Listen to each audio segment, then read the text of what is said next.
अब वाली वीडियो में हम योग के मार्ग के बारे में पढ़ेंगे।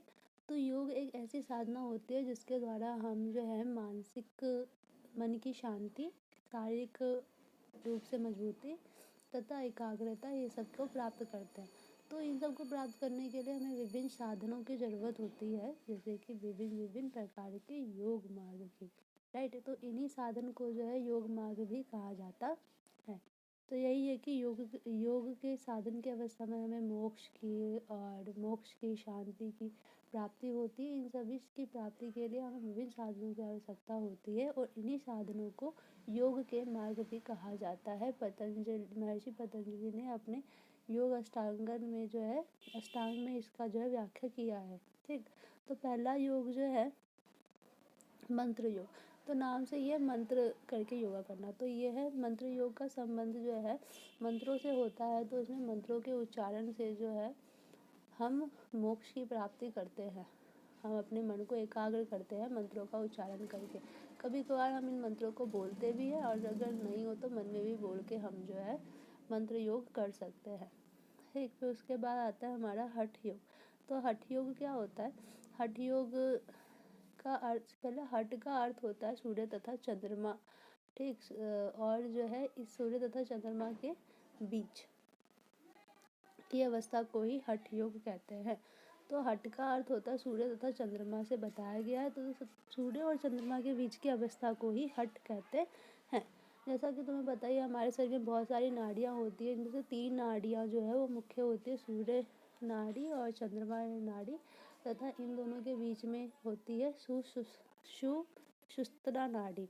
तो हठ योग एक ऐसी अवस्था होती है जिसमें सूर्य तथा चंद्रमा नाड़ी प्राण को सुषुम्ना नाड़ी में स्थापित करते हैं, ठीक। फिर उसके बाद होता है लय योग। तो ये लय योग में मंत्र योग तथा हठ योग की सहायता से योगी अपने सभी प्रकार की इंद्रियों पर नियंत्रण प्राप्त कर लेता है तथा वह ब्रह्मा में अपने आप को लीन कर लेता है। तो उसको कहते हैं लय योग, मतलब उसके जीवन में बिल्कुल लय आ जाता है। फिर होता है राजयोग।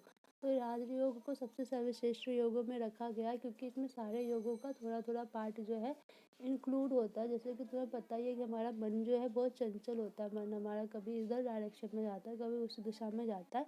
तो राजयोग एक ऐसा योग होता है जो हमारे मन को कंट्रोल करता है, हमारे मन की चंचलता को कंट्रोल करता है, उस पर नियंत्रण स्थापित करता है। और जब मन कुछ हमारा जो है कंट्रोल हो जाता है तो फिर हम जो है कुछ भी प्राप्त कर सकते हैं। तो इसलिए जो है राजयोग सबसे ज़्यादा सर्वश्रेष्ठ योग में रखा गया है। मैंने बहुत ईजी से समझाया है, बुक में बहुत मुश्किल है।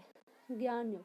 तो ज्ञान योग मतलब सन्यासी से देख लो तो ज्ञान योग एक ऐसा योग है जिसमें जो है सन्यासी ब्रह्मा को प्राप्त करने के लिए अलग अलग जप मंत्र का प्रयोग करते हैं और ब्रह्मा की प्राप्ति करने का प्रयास करते हैं। इसमें वो जो है ब्रह्मा के स्वरूप को, उनकी स्थिति को, इन सबको जानने का प्रयास करते हैं और ब्रह्मा के साथ असली में साक्षात्कार ये सब करते हैं। मतलब ब्रह्मा की प्राप्ति के लिए विभिन्न प्रकार के मंत्रों का तप ये सब किया जाता है सन्यासी को योग के द्वारा। फिर होता है कर्मयोग। तो कर्मयोग का अर्थ यही है कि जैसा कार्य करोगे वैसा तुम्हें फल होगा और तुम्हें जो है अपना कार्य करता रहना चाहिए, फल की चिंता नहीं करनी चाहिए। जैसा कि श्री कृष्ण ने भगवद गीता में बताया है कि तुम्हें अपना कर्म करना चाहिए और जो है फल की टेंशन मत लो। तो वही है कि तुम्हें जो है कोई सा भी काम करना चाहिए, फल के बारे में नहीं सोचना चाहिए। भक्ति योग। तो इसमें जो है योगी अपने भगवान से जो है कुछ भी नहीं एक्सेप्ट करता, अपने परमात्मा से कुछ भी नहीं सोचता कि परमात्मा उसको ये देगा वो देगा, बस वो अपने भाव से भगवान की बहुत भक्ति कर रहा है, अपने आप को भगवान की भक्ति में ही बिल्कुल डुबो देता है ऐसे। तो भक्ति योग उसको ही कहते हैं। फिर होता है कुंडली योग।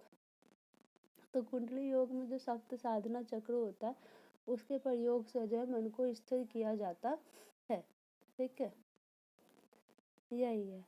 और जैसे कुंडली योग बहुत महत्वपूर्ण होता है क्योंकि अगर तुम जैसे कि इससे जो हमारे जितने भी